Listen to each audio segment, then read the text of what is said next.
When your heart is racing at the speed of light, and you feel like you got nowhere else to go. No, I'll hold you till the sun comes in the morning light. Yeah, I'll keep you safe, I'll never let you go.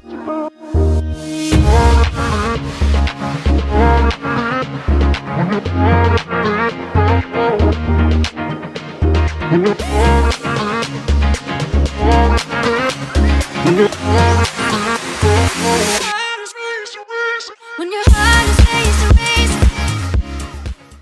Today's show, we are lucky enough to be in McLaren Flat, just off Foggo Road, and we have got Phil Manser from Manser Wines. Welcome to the show, mate. Yeah, thanks, Nathan. What's going on here? Right, well, I'm excited because I haven't actually seen these barrel samples since the ferment. So Right. it's just been a rumour to me, but the Fox has pulled them out for us today. So we've got some 100-year-old Grenache, some 90-year-old Grenache. Hang on a minute, let me stop you there. 100-year-old vines. Vines, Right, I was going to yes. 100-year-old, I was thinking, hang on a minute. So we got the vines they're coming from, 100, 90. And then we've got a mixture of 20 and 30-year-old stuff from the high trellis gear that Arthur Lilakis grows for us. Right. So Phil draws a bit of fruit there for his own stuff, but he's been kind enough to release some of that for us for the last 5 or 6 years. We probably should introduce you a little bit better. So tell me a little bit about Manser Wines. Okay, well, Manser Wines was actually, the genesis of it was actually across the road. I was helping friends across the road make their wine. Okay. And when was this? This was 2013. Righto. So we were actually getting the fruit processed only here, and then we were trucking it across the road on the forklift, and then we were bucketing that juice into 2-ton fermenters. So that was 5 hours of bloody hard work. Sounds And it. by the time it was beer o'clock, well, we were into our second beer, and along comes another forklift with a nully bin sloshing around with fruit, not quite half a tonne. And my mate said, "No, we've got to tip that out, because if I send it back to the Fox, he'll kill me." And I said, "Richie, this is a sign." So I pulled out my phone, got the banking app up, and I said, "How much for that?" And another 200 litres of that juice. He gave me a price. I pressed transfer, showed him, and he went, "Hell, you're serious, aren't you?" And I'm there, "Yep, come on, let's get moving." So had you had an inkling of doing this before, or was it on the spot decision? It was an on-the-spot decision. In the background, there was always the desire to do it, and I thought, here it is, this is the opportunity, so leap before you look. Yeah. And just trust yourself. And sort of 8 years down the track, it's escalated into what is now a fully fledged wine business. Okay, and who's involved in the wine business? So my brother, so Yep. he got wind of this, so he actually bought our own fruit supply up at Kaipo Forest. That's how keen he was. And of course, my father, who retired when he was 56, took an interest in the property that his boys had bought together, and he decided to sniff around, and he showed a bit of acumen for working in the vineyard. So at age 78, we dragged his lazy ass out of retirement, and he's our operations manager up at the vineyard. He's here, isn't he? He is here. He's in the audience. Yes. Should we spring it on him and make him come on? Yeah, go on, let's throw him in the deep Come, end. come on, Dad. This is my father, Bernie. So Dad is the one that we dragged out of retirement at age 78. Silly bugger, he showed an acumen for vineyard work, and I actually got some of the viticulturalist guys to have a look at him and see if he was good as he said he was, and sure enough, he showed a talent for it. So on his 79th birthday, I got him a little box with a bow on it, and it was a box of business cards saying, "Bernie Manser, Operations Manager." So you'll find my father up there, probably 5-6 days a week up there with Mum, tinkering around with the vines and providing a little bit of oversight for the other people we get to come and do some work for us. When the boys came home and said they'd bought a vineyard, I said, "Oh, that's good, boys." And they said, "Oh, by the way, you're going to run it for us." So I didn't get the training he talked about. Well, no. Well, neither did I.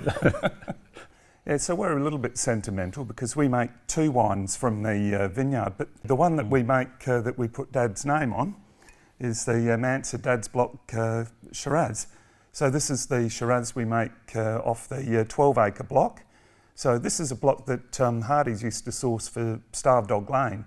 So we've actually reduced the yield somewhat, and we're actually seeing an increase in productivity from the vineyard as well, because Dad's been down there and also some of the other work that the Viti guys have been doing as well. So it spends 18 months in old oak. So behind us you might see some of the Molly Duca barrels. So about 5 years ago I purchased way too many barrels. In fact, I had to borrow a bit of money to do it, and then I apologised to my brother later.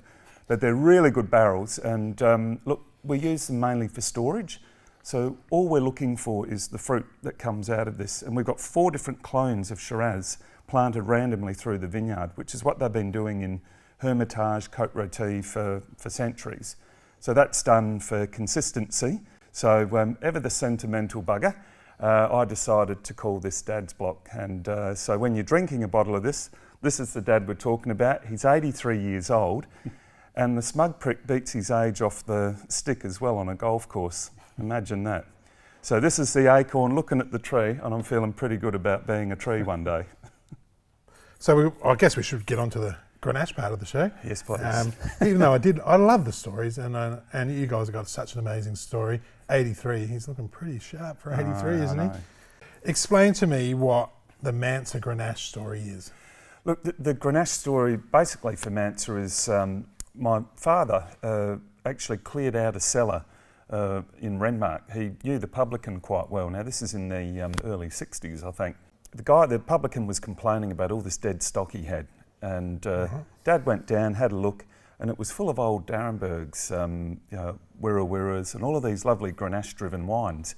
Now I don't even think I was born then, but Dad's made an offer, borrowed a trailer, driven back to Adelaide on his axles with about 40 or 50 dozen of wine. And of course, when I came roughly into drinking age, he still had a stack of this old wine.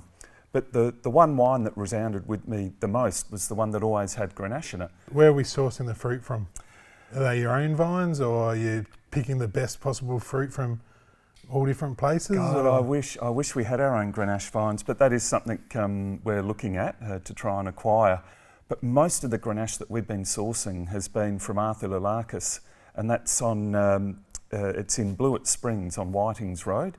Okay. So we're talking Grenache Mecca now, aren't we? It is. It's Grenache Mecca. So lovely sandy soils. He's got a western-facing aspect. I mean, just about everything you could hope for a Grenache vineyard's there. So we're going to try one? Or? Yes, we are. We Come are? on. Yeah. So, well, let's start at the top. Let's try this lovely 100-year-old stuff. Right. So this has come straight out the barrel. Straight out of barrel. So we're not looking to get any of that barrel character at all. So I think these barrels are about 7 years old. So this is all fruit. And see, in here you see all of that lovely bright fruit, raspberries. And there's also some lovely weight in the wine as well. The tannins are very fine, almost non-existent. But what I really love about Grenache is that, when you're looking at the flavour profile of Shiraz, you're looking at an area like that.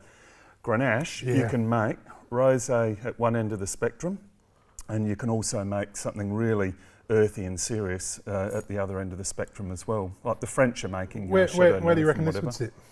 I reckon we're not quite Chateau Neuf, like the real heavy stuff, but... Is this made ready to drink? Yeah, look, that is one of the things we like about this, that you can drink it now, run it through a decanter if you like. Yeah. But a Grenache like this will reward cellaring for up to 10 years. Like, we're talking improvement. It might live another 5 years after that. So you reckon lay it down for 10 years? Yeah, you could easily. The other thing we've been doing previously is we've been blending it back with Shiraz, because those two together, and if you can get a bit of Mataro, it's such a wonderful marriage of variety. So I'm going to have a crack at this 90-year-old stuff. I'm interested to see what the difference is, whether we can taste any real difference or...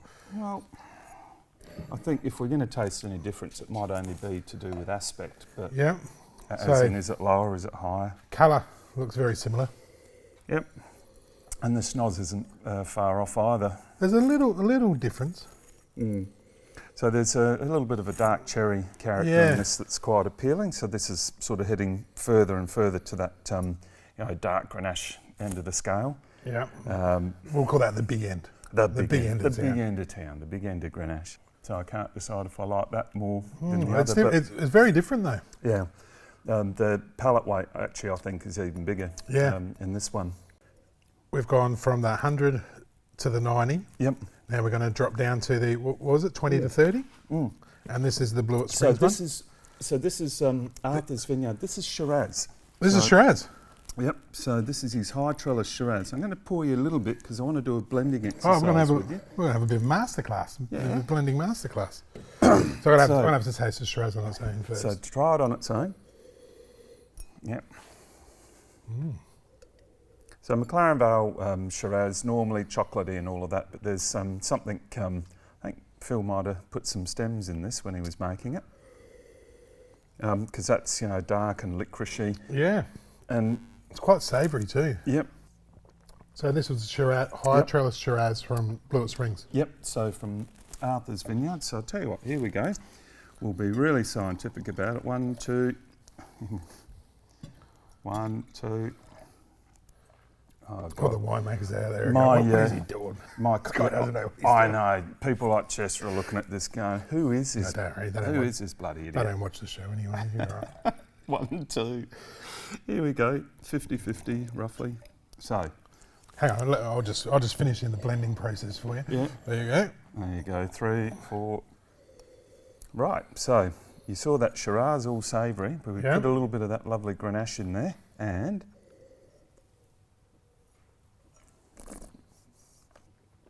voila. Oh, how about that? That's magnificent. Yeah. So beautiful, rich mid palate. Lots of lovely fruit. I could the tannin really came through in it once it was mixed with the Shiraz for some reason. Yep. Not that I'm an expert, but I think you are. I think the expert's the one that goes thumbs up, thumbs down, like the old Yeah. Roman times. and I think too it's a personal opinion too. Some people might not like Grenache at all. What year have we got here? So we got 19. 19. So 19 was a ripper year. We had one weather event that sort of swept through most of South Australia and reduced our yields almost to half in most of the districts. Did that improve the quality of the fruit there? No, really, it just wiped out some Just of took what was half of already it, there. Yeah, it just said, Mother Nature said, do you know what, 2018 was awesome, I want my bit. And we still ended up making some brilliant wines from 19, we just didn't have as much of it. So there you go, that's... Cheers. Cheers. I see all this lovely food that you've prepared. Yes. So Right. now the idea of pairing the food with it isn't what's on the tasting notes. It's what Phil likes to eat with Grenache. Yeah. So what have we done? Right, Phil eats everything with Grenache, but look, I grew up at a school where I was the ethnic minority. I grew up with a lot of Italians, Greeks, Serbs, Croats. You were the only Aussie. Yeah, I was. It was, spot the Aussie. But I also, on those sleepover weekends, I used to go up to Virginia, Two Wells, all of that, and I got exposed to some amazing food. Meats, cheeses. Righto, so I'm going to smear a bit of this on here. So what cheese was it? So this is paying the attention. Gorgonzola, the sweet one, the Dolce. All right, we'll do a bit of, hang on, we have to do this. So this is garlic infused oil. You don't have to be anywhere, do you? No? I mean, Okay. not now you're preparing food, mate. I don't know anywhere. Oil, yum. We'll grab some of this. I tell you what, people are going to be jealous just looking at Right, this. we're just going to peel it on there. When I mean people, I mean the crew. Right, there they are. Salivating. You guys will get some too, Yeah. maybe. All There we right, go. look at So- that. So this is the Manser special for the Grenache. Yep, smother your oil on the bread, bit of prosciutto, garlic oil, and then get some of that into you. Because some of that's quite rich, but there is this lovely cutting acidity in this wine as well that's going to cut through some of that. And you'll also end up with a lovely big mouthful of fruit. Yeah, that's exactly what. Now it's going to sound like I'm just repeating you, but I was just about to say it made the fruit pop. Yeah. Where do people go to get your wines? So I've targeted a bunch of independent retailers, some of the celebration stores in and around Adelaide and Yeah. to the south. Celebrations Brighton, Blackwood, Flagstaff, Hill. And we're also about to launch our new website, but you can buy Manser Wines online. Yep. We've also got a great relationship with Wine Direct, so you can get most of our wines on winedirect.com.au. Yeah. What about the girls from E-Botley? Well, the girls from E-Botley are fantastic. They said make sure I mention them. No, give them a shout out. So. Well, they've done more than that. They've put us on their platform, but they've also done a lot of work with some of our packaging and QR code. Socials? Yeah, we're on Facebook, Instagram, LinkedIn. We're not on TikTok yet. The jury's out on that. Cheers. Thanks heaps for coming on the show and showing us. I didn't know that we were going to have a little masterclass, but that's awesome. Live blending. Remember, folks, all you got to do is comment. You might even answer some of the comments if they're good. Best comments, you can choose some of the winners. Yep, So we'll do. All right, thanks, mate. Thanks. Cheers, Nathan. When your heart is racing at